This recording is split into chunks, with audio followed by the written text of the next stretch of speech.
प्रधानमंत्री इस देश के लिए आपदा है। गुजरात के ठेकेदारों के भरोसे है पूरा देश। प्रधानमंत्री बताएं 10 वर्षों के शासन की उपलब्धियां, सारी महत्वाकांक्षी योजनाएं फेल। प्रधानमंत्री नरेंद्र मोदी और गृह मंत्री अमित शाह को आड़े हाथों लेते हुए बिहार दौरे पर पटना पहुंचे मध्य प्रदेश के पूर्व मुख्यमंत्री और कांग्रेस के वरिष्ठ नेता दिग्विजय सिंह ने प्रदेश कांग्रेस मुख्यालय सदाकत आश्रम में कहा कि देश को इन दो नेताओं ने गुजराती ठेकेदारों के भरोसे छोड़ रखा है। उन्होंने कहा कि प्रधानमंत्री नरेंद्र मोदी तथ्यहीन और गैर प्रामाणिक बातों के सहारे लगातार चुनाव प्रचार कर रहे हैं। उन्हें यह नहीं पता कि जनता उनसे उनके 10 वर्षों के शासनकाल का हिसाब मांगने को बैठी है। उन्होंने कहा कि देश में शासन में आने के बाद से अपनी जितनी भी महत्वाकांक्षी योजनाएं प्रधानमंत्री ने लाई, वे सभी कारगर सिद्ध नहीं हुए और उल्टे आम जनता के जीवन को प्रभावित करने वाले रहे। ब्यूरो रिपोर्ट, बिहार दर्शन। और आज के देश में भाजपा 80 करोड़ लोगों को मुफ्त अनाज दे रही है। आपका चिकित्सा का जो सुविधा दिया गया था, आज 5 लाख की गारंटी मोदी सरकार ने, और इसी तरह से इंफ्रा में विकास जो हुआ है उसका कोई आपके 10 साल का तुलना है और मोदी के 10 साल की तुलना है? निश्चित है। इसको मैंने कैसे? निश्चित है। फूड सिक्योरिटी एक्ट हम लोग लाए और उसके अंतर्गत एक परिवार को 35 किलो अनाज हम लोग दे रहे थे। अब कोरोना के काल में हमने उसको मुक्त कर दिया। कोरोना काल उसकी रिकॉर्ड आपको मिल सकता है, सारे परिवारों को मिलता है, उसमें कोई गलती नहीं हुई। जितने पहले मिलते थे आज मिलता है, क्योंकि जिनको पास जो राशन कार्ड था गरीब उन्हीं को मिल रहा और किसी को नहीं मिल रहा। 80 करोड़ का उनका फिगर भी निवेदित है। नंबर 1। नंबर 2, जो नेशनल हाईवेज के अंदर इंफ्रास्ट्रक्चर में काम हुआ है तो उस समय भी हुआ था, आज भी हुआ है। नंबर 2। नंबर 3, एयरपोर्ट्स आदि हम लोगों ने बनाए हैं। उन एयरपोर्ट्स को दबाव डालकर उन्होंने अपने लोगों को दे दिए।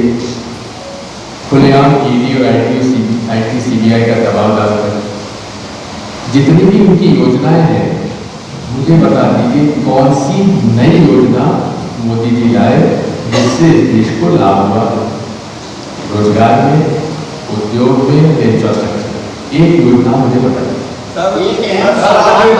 जी आपका एक एम्स उन्होंने 25 एम्स दे दिया 10 साल में। क्या दे दिया? एम्स। बात गजब कर रहे हैं आप तो पढ़े लिखे व्यक्ति हैं, जरा पता लगा लीजिए एम्स की जितनी भी जो हमने नंबर दिया था, ये 2014 के पहले की हमने निर्णय ले लिया था, निर्माण उनका बाद में हुआ। और रायबरेली में भी चुनाव हो रहे हैं जो कि कांग्रेस का होम टर्फ था। बीजेपी कह रही है कि राहुल गांधी डर से रायबरेली भाग गए हैं, अब ये सीट भी आप लोग दोनों गवा देंगे। कहाँ भाग गए? डर से चले गए हैं रायबरेली, सीट भी आप लोग नहीं बचा पाए। बात ये है राहुल जी कहाँ से चुनाव लड़े ये मोदी जी तय करेंगे या पार्टी तय करेंगे? हो सकता है कि भारतीय जनता पार्टी में मोदी तय करते हो, लेकिन यहाँ पार्टी तय करती है। कांग्रेस की अधिकतर रैलियों में मोदी जी की बस बात को पूरा बताया जाता है। कांग्रेस अपनी विचारधारा आगे क्या करेगी उसको नहीं बताया जाता है। ये देखा है आपने, हमारी विचारधारा गांधीवादी विचारधारा, हमारी विचारधारा सबको साथ लेके चलने वाली विचारधारा, सर्वधर्म समभाव की विचारधारा है। और ये हमारी 5 गारंटी है, आपने पढ़ी होगी नहीं पढ़ी, इसी पर हमारे भाषण होते हैं। मोदी जी का भाषण उनके चुनाव घोषणा पत्र पे नहीं होता है। क्या आपने चुनाव घोषणा पत्र पढ़ा है क्या भारतीय जनता पार्टी का? ये बता दीजिए कौन? चलिए छोड़िए। आपने कहा चुनाव को लेकर के कि अगर निष्पक्ष चुनाव हो, दूसरी बात आपने कही कि मोदी जी हैं तो किसी मुमकिन है, तो क्या आप चुनाव आयोग की निष्पक्षता पर सवाल खड़ा कर रहे हैं? निश्चित तौर पर उठाता। नंबर 1, हम लोगों ने अप्रैल 2023 24 नेशनल पॉलिटिकल पार्टीज के उसमें 8 हम लोगों ने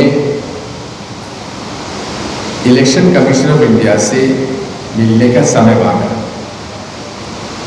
एक 28 पॉलिटिकल पार्टी जिसमें अधिकांश नेशनली रिकग्नाइज्ड पॉलिटिकल पार्टीज थी, उन्होंने हमें मिलने तक का समय नहीं दिया। एक दूसरा, मोदी जी जहां हिंदू मुसलमान कर रहे हैं वहां मॉरल कोड ऑफ कंडक्ट का पहला पैराग्राफ का वायलेशन है, लेकिन उसको आज तक उन्होंने संज्ञान में नहीं लिया। नंबर 1।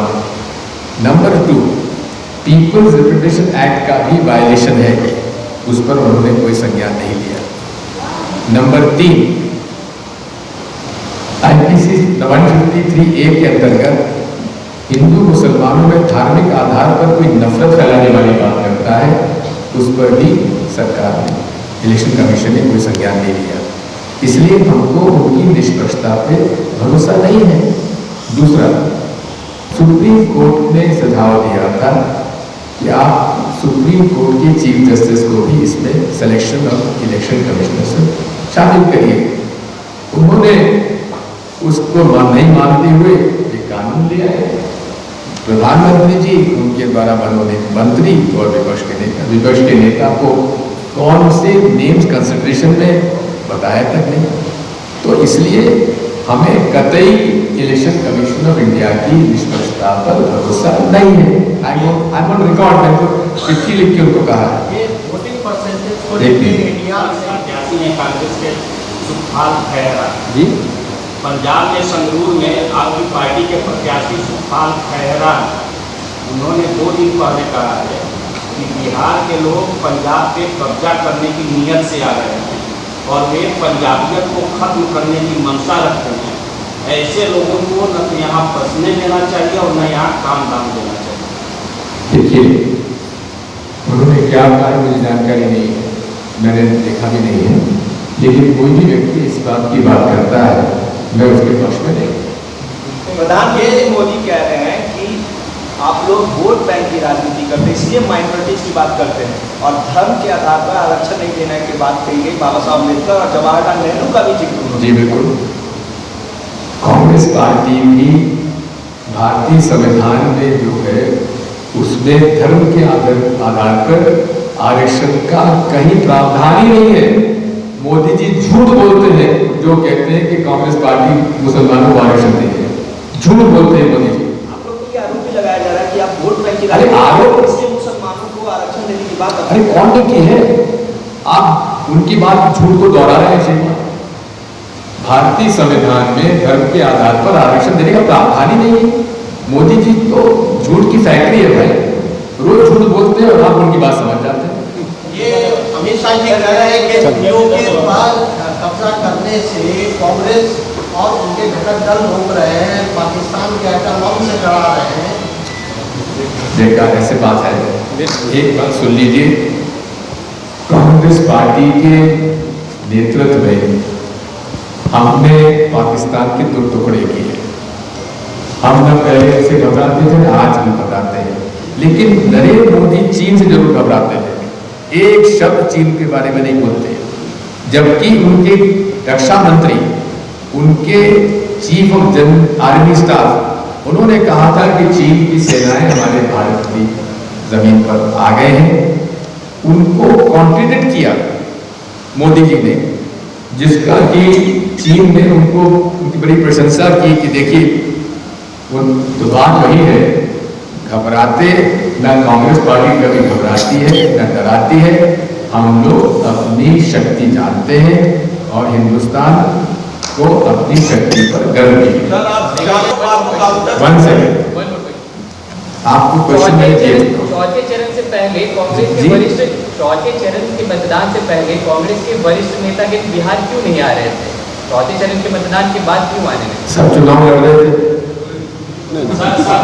आप अपने आप कई क्वेश्चन पूछ चुके हैं। सवाल को काउंटर कर रहे हैं। दिग्विजय जी एक क्वेश्चन आप अंतिम क्वेश्चन है महंगाई था उसकी अपेक्षा कुछ भी नहीं। बात ये है और 2014 के समय में हमारी अर्थव्यवस्था 6 नंबर से और हमने उसको 5 नंबर पहुंचाया बढ़ाकर 3 ये महाझूठ बोलते हैं, महाझूठ की फैक्ट्री है नरेंद्र मोदी की। ये दिग्विजय जी लास्ट क्वेश्चन आपसे, ये आपने अभी चुनाव आयोग की निष्पक्ष आयोग इस तरह से बातें नहीं सुन रहा है तो क्या सुप्रीम कोर्ट कांग्रेस जाएगी? बात ये है सुप्रीम कोर्ट में जाने का समय इसलिए नहीं बचा है क्योंकि आज 5वां फेज है, इसलिए। लेकिन इतना जरूर है कि स्वयं सुप्रीम कोर्ट के निर्देशों का पालन न करते हुए जिन सदस्यों को माननीय प्रधानमंत्री जी ने चुनाव आयोग का सदस्य बनाया है वो अपने आप में इस बात को बताता है कि सुप्रीम कोर्ट का क्या मत था और इस देश की सरकार का क्या मत था। धन्यवाद।